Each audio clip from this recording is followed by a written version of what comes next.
Une convention pour faire connaître les espaces naturels sensibles du Pays de Bitche au grand public.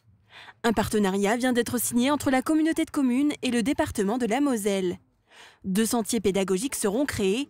L'un d'eux se trouvera ici à Volminster, à 2 pas du rucher du moulin d'Eschviller. Le site communautaire accueille près de 6000 scolaires par an pour des visites et des ateliers. Le second sera créé à Val-d'Ouz, à proximité du regroupement scolaire. L'objectif aujourd'hui, c'est de rendre accessible aux jeunes générations, aux personnes à mobilité réduite, pour que ces écosystèmes puissent être utilisés ensuite dans tout ce qui concerne l'éducation à l'environnement. C'est d'avoir évidemment la capacité de découvrir ce que c'est la nature, ce que c'est ces milieux humides, ce que c'est évidemment la faune, la flore.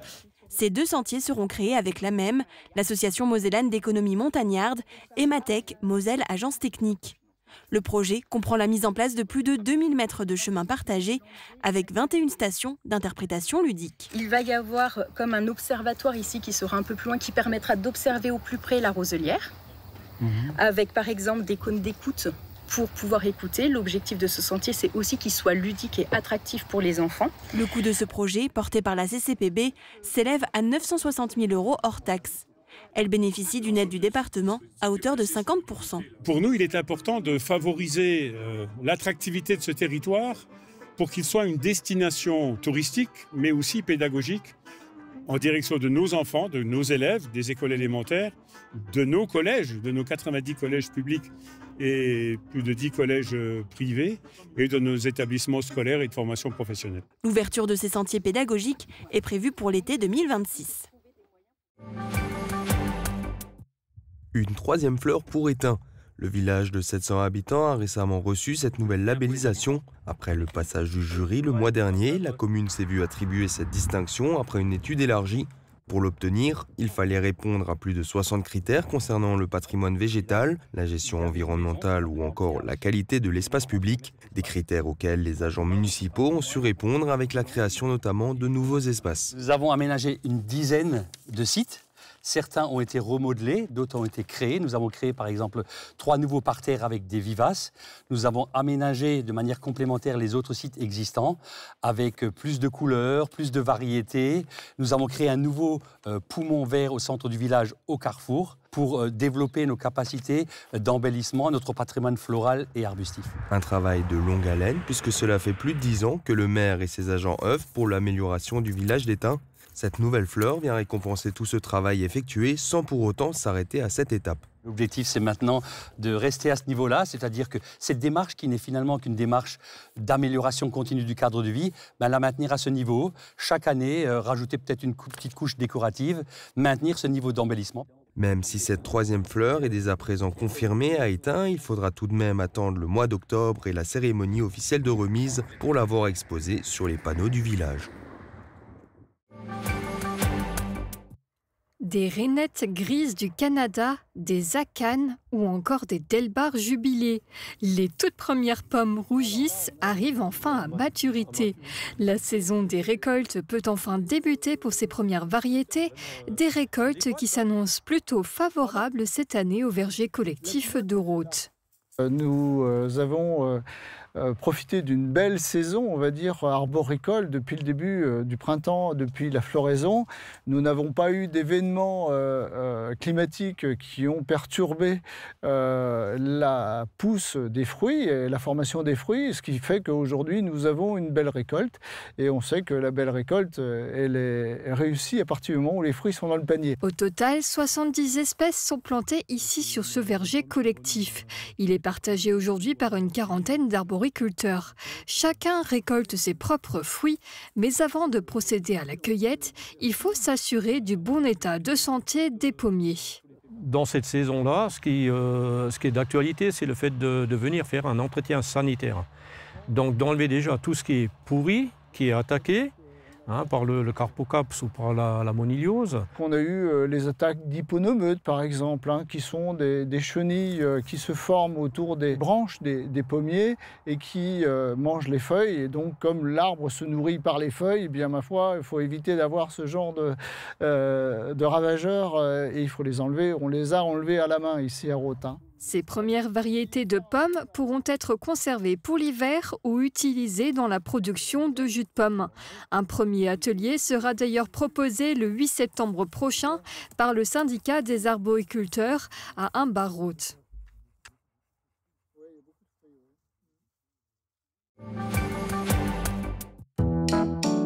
Qu'il vente, pleuve, fasse froid ou chaud, une maison isolée par Moder Habitat reste agréable et saine au fil des saisons. Radio Studio 1, 105.8. Toute l'énergie du 80 pop rock, toute l'info locale et encore plus. À Beach, à Sarreguemines et partout où vous êtes. Radio Studio 1. Super Orbach vous accompagne au quotidien et par tous les temps. Un déménagement en vue, louez nos véhicules jusqu'à 20 mètres cubes. Et pour un coup d'éclat sans orage, direction la station de lavage. La météo avec U, commerçant autrement. Bonjour tout le monde, demain le temps deviendra plus incertain en cours de journée. Les températures varieront entre 13 et 21 degrés. Demain vendredi, nous fêterons les Sabines. Il fera jour de 6h42 à 20h22. Très belle journée à tous.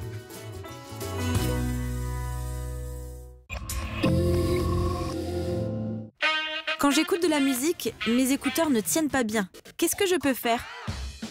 La passion de l'audition a une solution pour vous. Des embouts fabriqués sur mesure grâce à un scan 3D de votre oreille. Et en plus, ils sont adaptés à toute marque d'écouteurs.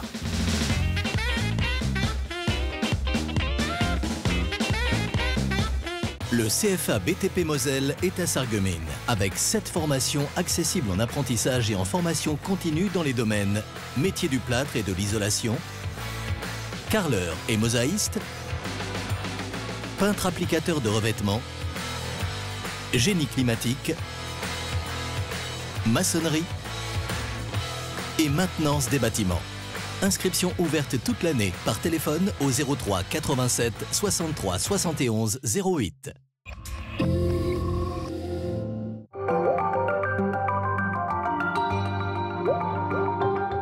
À partir du 1er septembre, Mosaïque Cristal vous propose de l'info 7 jours sur 7 avec de nouveaux reportages chaque jour.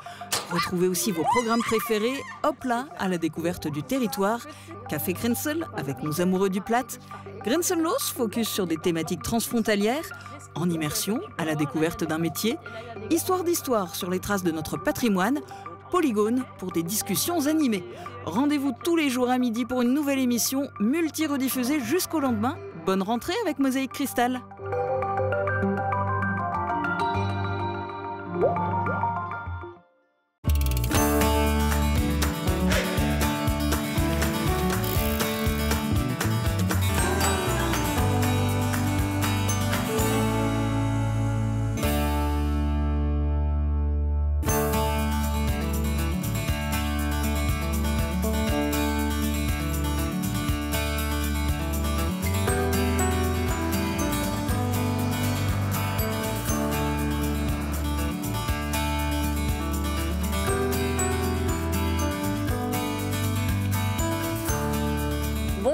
Je suis ravie de vous retrouver pour ce nouvel épisode de Hop là. Aujourd'hui, on reste sur Sarreguemines, découvrir un lieu bien connu des fins gourmets. Il s'agit de l'auberge Saint-Walfried. Il est tenu depuis 5 générations par la famille Schneider. Construit en 1711, le bâtiment était initialement une annexe du prieuré de Velferdin. Après la Révolution française, l'ancienne ferme devient une maison de halte, offrant déjà à l'époque une offre d'hébergement. Aujourd'hui, en plus de l'hôtel, vous pourrez profiter d'un spa de luxe ainsi que d'une piscine. Je vous invite donc à plonger au sens propre comme au sens figuré dans ce lieu chargé d'histoire et de référence à notre culture locale. Mais avant d'en découvrir plus, allons rejoindre Marie-Morgane à quelques pas de là. Elle va nous présenter un lieu plus récent qui propose également une petite restauration, mais avec un petit truc en plus. Regardez. Chers parents, je me suis arrêtée aujourd'hui à Unique l'Arrosoir, un café-fleur situé à Sarreguemines.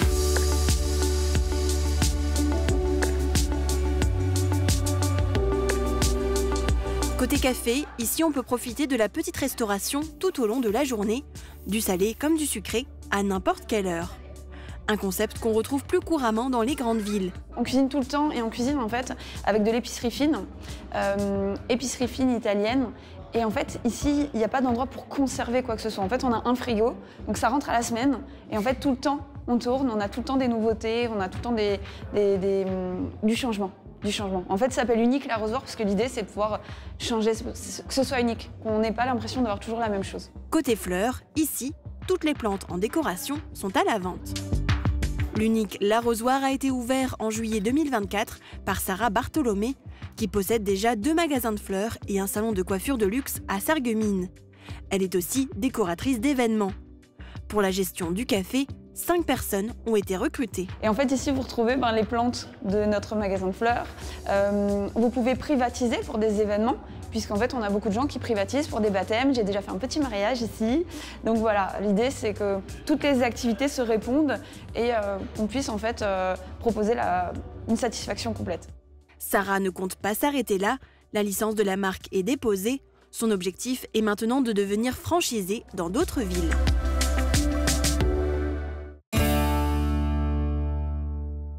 Bonjour Stéphane. Bonjour. Merci de nous accueillir au sein de ton auberge.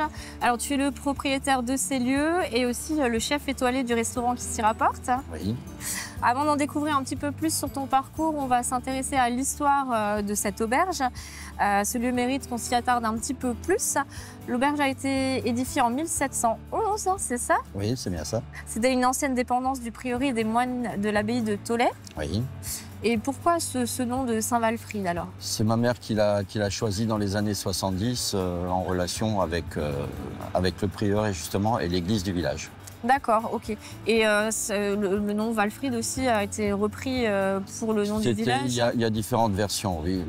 Ça a été repris. Apparemment, c'est un moine qui est venu évangéliser, porter la bonne nouvelle sur Belfort. Ok. Et depuis quand l'auberge est-elle dans ta famille? Depuis 1889. Donc c'est l'arrière-arrière-grand-père qui a acheté le bâtiment à l'époque. D'accord. Pour faire un café. D'accord, donc jusqu'en 1970, c'était plutôt le café du village? C'était vraiment le bistrot du village. D'accord, et avant que votre famille la rachète, c'était quoi? C'était une plâtrerie, enfin il y a eu différentes professions qui ont travaillé auparavant.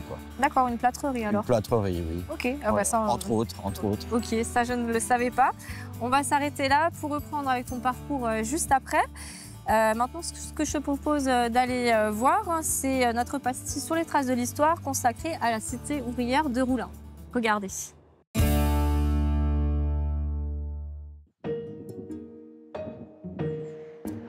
Cette haveuse du puits de la Houve à Creutzwald occupe aujourd'hui un carrefour à l'entrée de la cité minière de Roulin. En 2004, la remontée du dernier wagon de charbon de cette mine marquait la fin du charbon en France. Inauguré en décembre 2013, ce mémorial doit rappeler aux nouveaux arrivants à Roulin l'histoire de la cité. Le choix de cette tête de Have est issu d'une concertation avec d'anciens mineurs en collaboration avec le président du musée de la mine. Un hommage aux 364 mineurs venus de loin avec leur famille dans les années 50 pour extraire le charbon lorrain. Quand la demande l'exige à la Libération, il a fallu augmenter la production de charbon. Pour cela, les HBL ont embauché à tout va et il a fallu loger ces nouveaux arrivants. À Roulin, une cité pour les mineurs est sortie de terre en 1955. 10 bâtiments comptant 364 logements. Les 9 autres prévus dans le projet initial ne verront jamais le jour. De quoi susciter la jalousie des Roulingeois qui, pour la plupart, habitaient encore dans des baraques. La cité a permis au village d'accéder plus vite et à moindre coût à l'eau courante et le travail de la mine a incité les rapprochements. Les nouveaux venus se sont ainsi vite intégrés. En 1959, 6 conseillers municipaux sur 17 étaient issus de la cité, alors qu'en 1957, on célébrait déjà le premier mariage village-cité. Un peu de verdure à côté du béton, ce sont les jardins ouvriers. À Roulin comme ailleurs, les logements construits par les compagnies minières jusqu'au début du XXe siècle comportaient systématiquement un jardin pour chaque famille. Un havre de paix dont le mineur s'occupait pour se nourrir et se divertir après son travail. Ici, les jardins sont répartis le long de 7 allées au joli nom de fleurs. En 1963 est née l'association des jardins ouvriers de Roulin.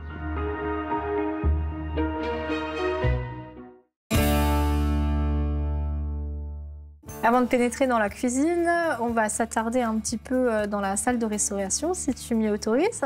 Et donc là, présente-moi un petit peu la table. Ben, la particularité de la maison, comme tu peux le constater, je veux dire, on a toujours des assiettes là, qui viennent de la faïencerie de Sarreguemines, avec le service Lorraine, qu'on met en assiette de présentation. Il y a même le blason lorrain qui est sur l'assiette. On a de la verrerie de Saint-Louis. De Saint-Louis, évidemment. Saint-Louis, évidemment. Qu'on peut voir là aussi avec les petits vases. Et là encore, la décoration est très soignée. Qui est-ce qui s'occupe de la déco ici? Énormément ma femme. D'accord. Donc passionné de Chine. Passionné de Chine, passionné de Saint-Louis, passionné de faïence de Sarreguemines. D'accord, en tout cas c'est vraiment très réussi. Donc maintenant, nous sommes sur la terrasse du restaurant qui doit être vraiment très agréable fin du printemps, début de l'été. Tu as des très beaux meubles de nouveau ici. Ils ont une petite histoire en plus. Oui, toujours. Je veux dire, ce qu'on a fait récemment, c'est de récupérer donc des planches de wagons SNCF chez notre ami Jérôme Gorgol. Et donc tout le mobilier était fait avec ces chutes, avec ces panneaux en bois. Qui ont été récupérés au niveau de la SNCF. Les meubles ont également été faits dans ce bois de récupération et avec un style très contemporain. On en est vraiment très content. Et les portes, là, c'est quoi comme matière? C'est un mélaminé qui a été rajouté pour rester dans les teintes bois et... Oui, ça fait un petit peu aspect métal, vieilli comme ça. C'est vraiment très chouette, ça. Ce que je vous propose maintenant, c'est d'aller du côté des cuisines de Mosaïque, cette fois-ci, retrouver Oma et Lilou qui nous font leur petite recette. Regardez.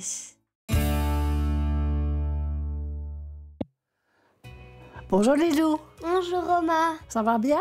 Ça va bien et toi? Ça va, merci. Alors on va commencer à faire une potée.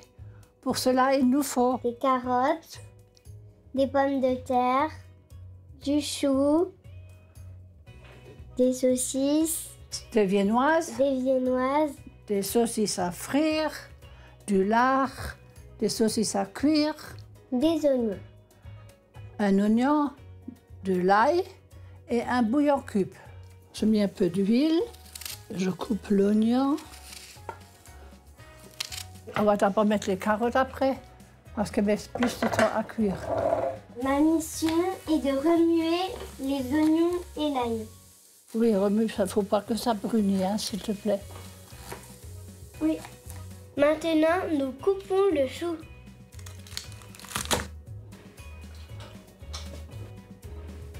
On va mettre le petit bouillon. Et les carottes. Nous rajoutons le chou avec un grand plaisir.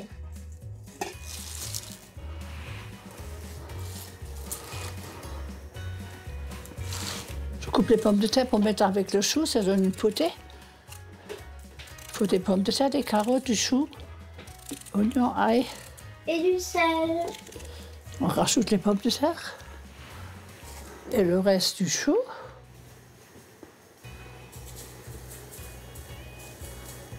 Et encore un peu d'eau, pas que ça crame. Maintenant, nous rajoutons le lard. Tout ça en une fois? Oui, et après, quand on sort, on le coupe. Maintenant, on met le couvercle là.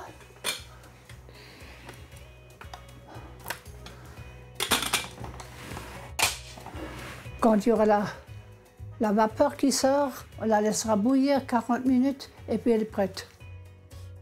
Il y a la vapeur qui sort et puis on cuit 30 minutes et il sera bon. Maintenant, on va mettre les saucisses à cuire. Dans de l'eau bouillante.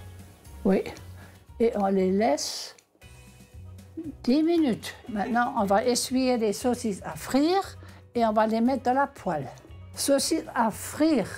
3 et 4. 4. Voilà. Et encore 10 minutes? Il faut d'abord qu'elles soient bien rôties, qu'elles soient bien croustillantes. D'abord, on a mis les saucisses à cuire parce qu'elles sont plus grosses. Et maintenant, on rajoute les viennoises pour pas qu'elles éclatent. On éteint le feu, on les laisse frémir. Et maintenant, on va retourner les saucisses à frire parce qu'elles commencent à croustiller. Je mets un petit papier pour que ça éclabousse pas trop. Voilà. Maintenant, on va ouvrir la cocotte pour voir si notre potée est cuite.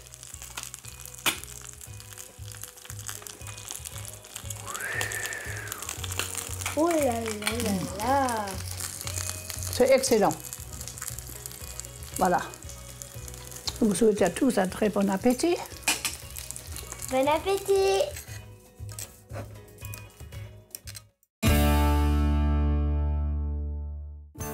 Donc à goûter. C'est des produits, on va dire, emblématiques de l'auberge. Là, on a un foie gras qu'on travaille depuis toujours, avec la même maison depuis, je pense, depuis 60 ans. D'accord, ok. Voilà. Donc c'est du foie gras français qui vient des Landes. Ok. Toujours la même recette. Et là, on travaille avec un pisciculteur qui est à Gondrexange, aux étangs, qui nous fait en ce moment de la perche. Ok. Donc vous avez un petit filet de perche qui est légèrement salé, fumé, avec des œufs de brochet, qu'on traite également, qui viennent également de Gondrexange et qui sont faits maison. Ok, bah j'ai hâte de goûter ça. Donc à goûter. Ok. On commence par quelque chose ou peu importe Non, moi je commencerai avec le... Non, on va commencer avec le poisson. Ok. C'est légèrement fumé. Très bien. Bon, il va falloir goûter aussi. Donc en une bouchée. En une bouchée. En une bouchée.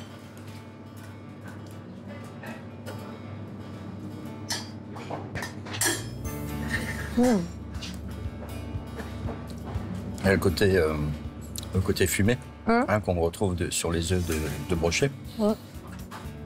Et la texture de la perche. Oui, et puis légèrement fumé. Et le petit cerfeuil musqué qui rafraîchit un peu l'ensemble. C'est vraiment bon. Voilà. Et après, je te propose de goûter un peu de foie gras maison. Foie gras, ok, avec plaisir. Petite tartine.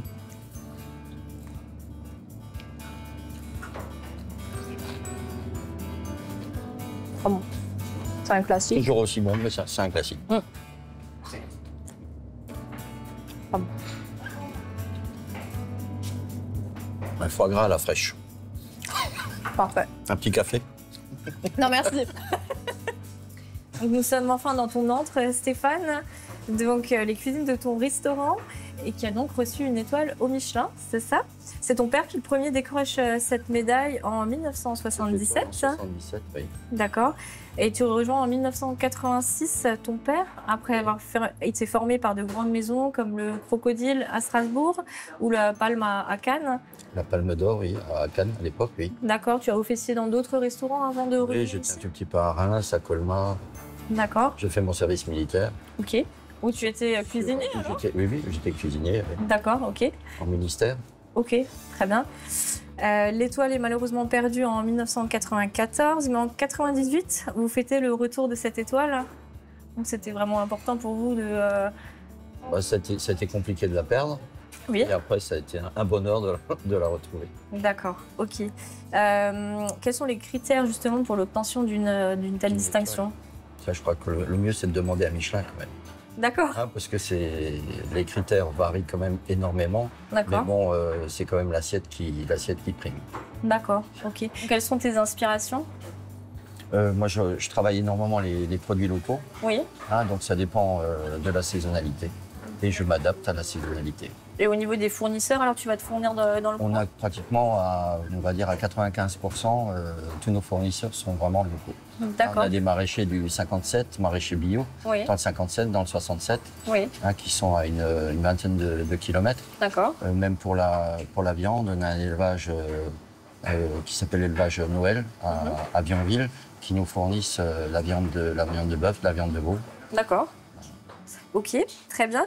Et vous êtes aussi une maison formatrice. Tu as formé de grands noms, comme par exemple Mathieu Otto. Que donnerais-tu comme conseil aux jeunes qui veulent se lancer, justement? On va dire d'être passionné hein, et de rien lâcher. C'est vrai que c'est un métier où il faut énormément de passion. Oui. Et je pense qu'il faut vraiment avoir l'amour du métier, Oui. hein, et être passionné et persévérer. Et puis c'est un métier dur, il faut se lever tôt. Non, c'est pas un métier dur, non. C'est comme tous les métiers, il y a des avantages, il y a des inconvénients. D'accord. Mais c'est un beau métier et que j'aime toujours encore et que, enfin, je me lève tous les matins et j'apprécie vraiment ce que je fais et j'ai toujours encore l'envie de partager ce plaisir et le plaisir de la bonne cuisine et des bons produits. D'accord. Et puis on le voit là derrière, hein, vous avez beaucoup de personnes qui savent faire en cuisine, beaucoup de jeunes aussi. Il y a énormément de jeunes, je veux dire, ça fait partie de l'ADN de la maison. Oui. On a toujours formé des apprentis, on continue toujours de le faire. D'accord. Ok. Et la cuisine est tout un art, surtout à votre niveau, tout comme la peinture.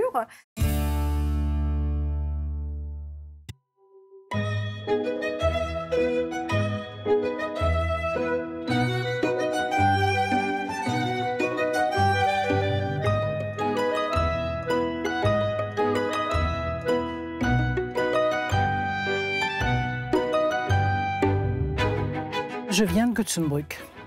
Je suis née à Bitche, mais j'ai toujours habité Götzenbrück, dans le pays de Bitche. Je suis venue à la peinture un peu plus tard. J'étais professeure de mathématiques et de sciences physiques au collège de Rohrbach. J'y ai fait toute ma carrière. J'ai beaucoup aimé mon métier. Je crois que j'ai toujours aimé aller voir ce que faisaient les autres. Et puis, un jour, j'ai commencé à peindre avec mon collègue d'art plastique au collège de Rohrbach, qui a décidé de donner des cours un mardi soir. Alors, on était à plusieurs et j'ai fait ça pendant une année. Ensuite, j'ai rencontré Gérard Ouvert. Gérard Ouvert, c'était le début d'une très très longue et belle amitié jusqu'à son décès. On a beaucoup travaillé ensemble. On a fait des copies de tableaux de maîtres. On a aussi fait un travail individuellement, personnellement, hein, sur les œuvres. C'était vraiment une amitié enrichissante. Ensuite, je suis allée pendant 2 années à l'École supérieure d'art décoratif à Strasbourg, où j'ai appris à dessiner sur modèle vivant. Et puis, en allant voir les expositions dans les salons, etc., j'ai rencontré des peintres dont j'aimais bien les tableaux. Et c'est comme ça que j'ai fait à peu près 6 stages avec des peintres différents, d'une semaine, en Bourgogne, en Sologne, enfin dans différents endroits. Alors j'ai une peinture figurative, hein, c'est-à-dire je pars toujours d'un réel. Et puis après, j'invente. Je crois que quand on peint, on devient plus sensible à ce qui est devant vous. Vous prenez la nature, par exemple les fleurs, il y en a qui passent à côté et qui ne les voient plus, c'est vraiment dommage. L'arbre, c'est pareil. Vous vous rendez compte, il n'y en avait plus d'arbres, l'arbre nous donne son ombre en été, etc. Donc je crois qu'il faut regarder les choses avec plus d'attention. Il y a l'écorce, mais après il y a quoi à l'intérieur? Et puis il y a les racines, et puis il y a un tas de choses. Et puis pour le portrait, c'est exactement la même chose. C'est passionnant. Quand on peint, je crois qu'il est important de voir un petit peu ce que faisaient les maîtres anciens. Je crois qu'il faut regarder un petit peu en arrière. Il ne s'agit pas de peindre comme eux, pas du tout. Mais ils nous apprennent quand même les fondamentaux de la peinture, qui sont la composition, l'harmonie des couleurs, les contrastes, repérer l'ombre et la lumière, comment la travailler. Toutes ces rencontres que j'ai faites pour ma pratique personnelle, eh bien, m'ont énormément appris. Et après, on trouve sa voie, son chemin, on creuse son sillon avec toutes ces richesses que nous ont apportées les autres. Pour devenir soi, on a besoin de l'autre. Alors l'autre qui peut être quelqu'un de proche, qui peut se trouver dans les livres, qui peut se trouver dans les rencontres qu'on fait parfois. Je crois que, parce que le but de la vie, c'est devenir soi-même. Oui, mais on ne se fait pas tout seul. Voilà.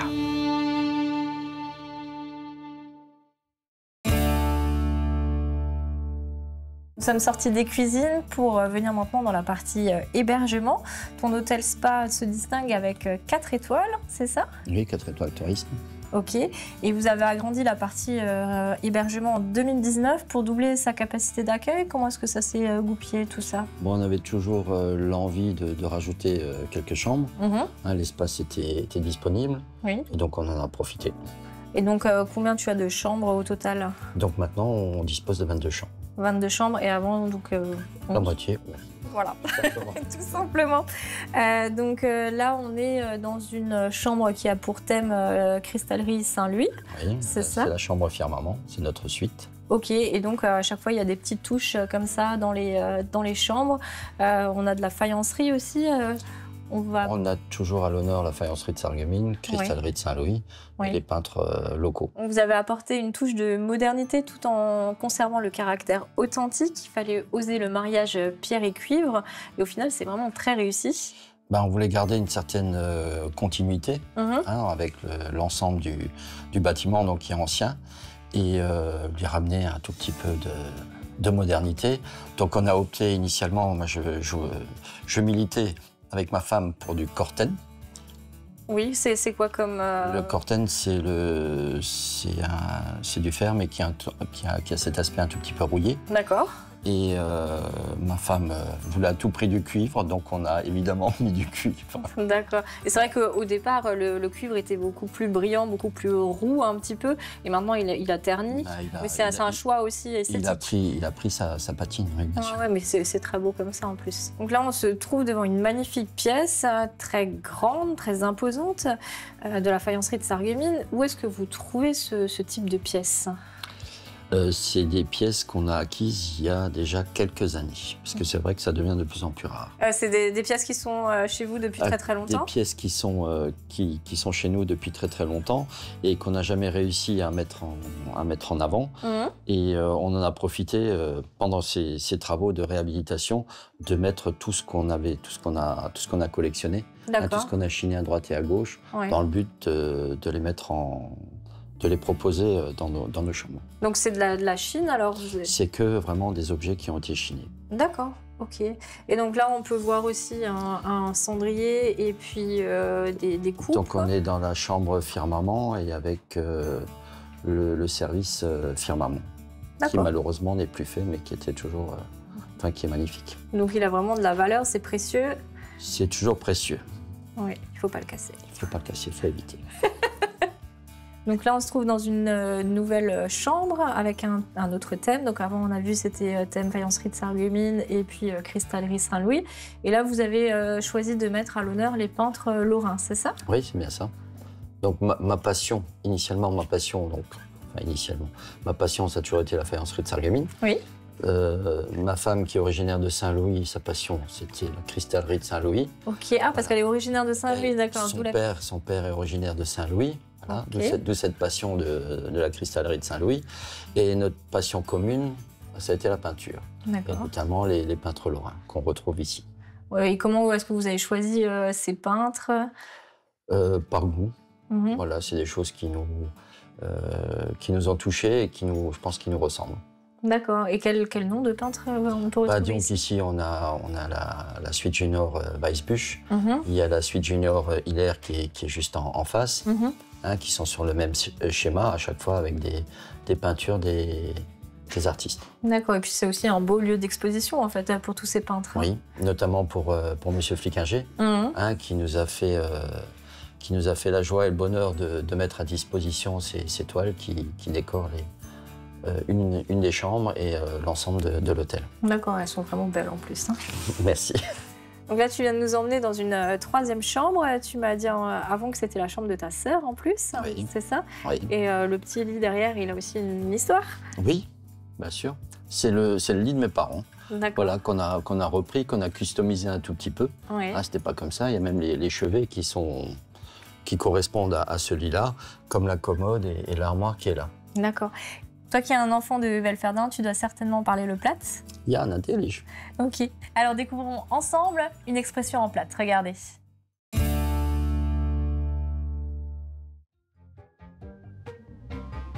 Aprilwetters, Nachwetters. Et qu'est-ce que ça veut dire? Aucune idée. Aprilwetter, Nachwetter.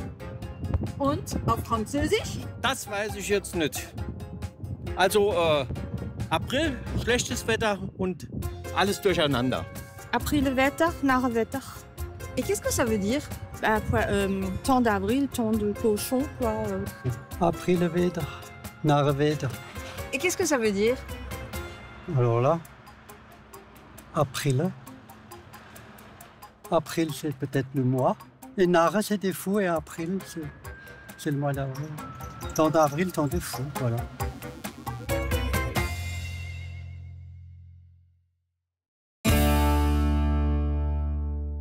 Vous proposez aussi depuis peu un espace détente et spa de luxe. Est-ce que tu peux me faire un petit peu le tour des installations? Écoute, là, on dispose du hammam. D'accord. Voilà. Un espace toujours dédié à la faïencerie de Sarreguemines. Douche, et puis là, notre sauna. D'accord. Capacité de combien de places à peu près? 5-6 personnes. Ok. Voilà, après avec un espace détente. Ok, super. Les gens peuvent se reposer. Et il y a encore une autre partie. Après, il y a la piscine, et en haut, sur le rooftop, on a le jacuzzi. Ok, bah on va la voir alors. Écoute, avec plaisir. On vient de s'élever d'un étage, on vient de prendre l'ascenseur, et là, on se trouve devant le jacuzzi. Ouais, sur le rooftop. Ok. On va voir si la température est bonne. Ah ouais, oui, c'est bien. C'est agréable. Ouais. Ce qui fonctionne. Ah, il se met en route. Ah bah voilà, on pourrait presque s'y baigner.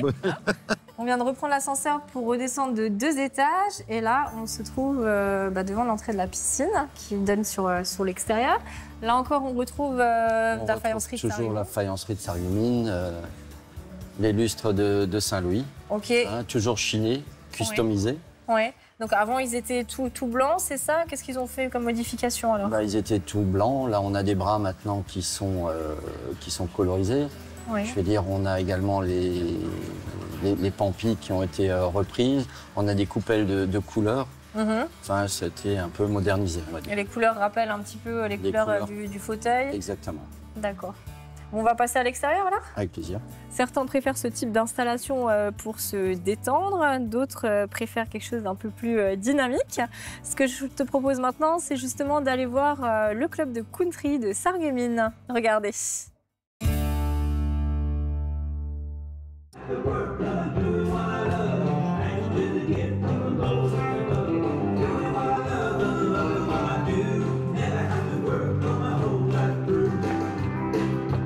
La country, elle est unique parce que c'est déjà une autre culture qu'on prend des États-Unis pour la ramener ici.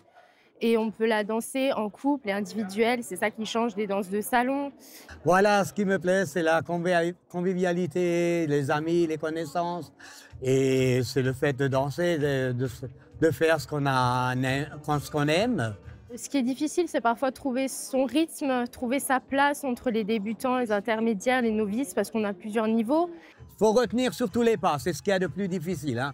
Le pas et les mettre en accord avec la mélodie, quoi, la musique, quoi. Talon, hook, step, lock, step, hold. 4, 5, 6, 7, 8. Cross, rock, quart à droite, pause.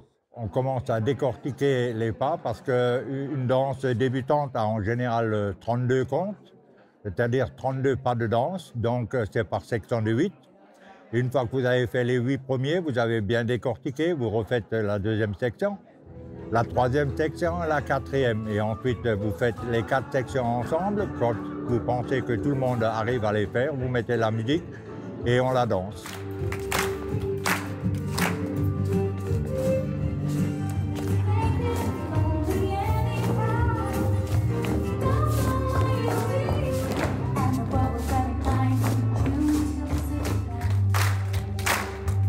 On se retrouve 2 fois par semaine.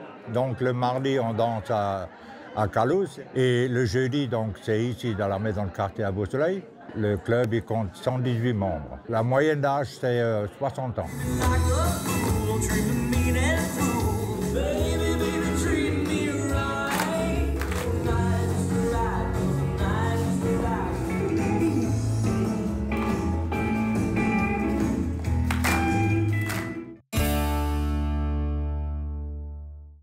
Avec cette offre plus que complète, est-ce qu'il y a encore des projets Non, je crois que là, on a fait un tout petit peu le tour. On essaye d'entretenir tout ça et de faire du mieux qu'on peut. D'accord, bah c'est déjà voilà. fabuleux tout ce que vous proposez, effectivement. Là, je vais te poser une question un peu plus personnelle. Est-ce que tu es joueur? Toujours. Toujours, d'accord. Et en plus, avec ta culture locale, je suis certaine que tu sauras répondre correctement au quiz de Sandrine. Regardez. Hop là, c'est l'heure de jouer et je me trouve aujourd'hui au centre-ville de Sarreguemines en compagnie de Lisa. Bonjour. Bonjour.